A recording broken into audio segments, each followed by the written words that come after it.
তো বন্ধুরা ওই পাহাড়ের উপরে আমি চাপবো। তো বন্ধুরা উপর থেকে নিচের ভিউটা দেখো শুধু। তো বন্ধুরা উপরে চেপেছিলাম, উপর থেকে নামলাম এখন। তো উপরে চাপার পর অবস্থাটা দেখো খালি মুখের, পুরো গরমে ঘুমে গেছি।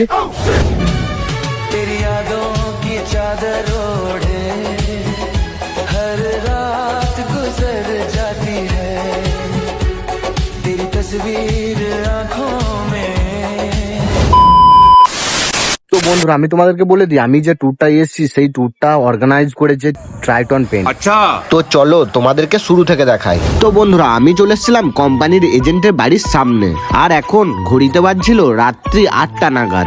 এদিকে টাইম মতো আমাদের বাসটাও চলে আসে। বাসটাও দেখতে লাগছিল খুব সুন্দর। বাসটা ছিল হাইটেক লাক্সারি কোচ, তাই তাড়াতাড়ি করে বাসের ওপরে উঠে পড়লাম। বাসের ভেতরটা লাগছিল দারুণ সুন্দর।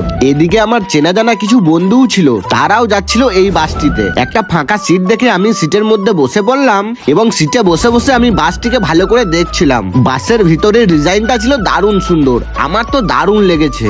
তোমাদের কেমন লেগেছে তোমরাও কিন্তু অবশ্যই কমেন্টে জানাও। আর বন্ধুরা তোমরা যদি এই বাসটিকে রিজার্ভ করতে চাও তাহলে অবশ্যই তোমরা কমেন্ট করো, আমি এনাদের নাম্বার তোমাদের কমেন্টে দিয়ে দেবো। বাসে উঠতে না উঠতেই খালাসি টিভিটা চালিয়ে দিল।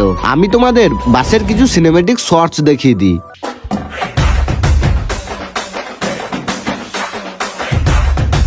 বাসে উঠতে না উঠতেই দিয়ে দিল একটা জলের বোতল। কিছুক্ষণ বাসটা চলার পর দাঁড়িয়ে গেল দুর্গাপুর। তো বন্ধুরা দেখতে পাচ্ছ এটা হচ্ছে দুর্গাপুর ওভারব্রিজটা, আর ওভারব্রিজের পাশেই আমাদের যে বাসটা ছিল সে বাসটা দাঁড়িয়েছে।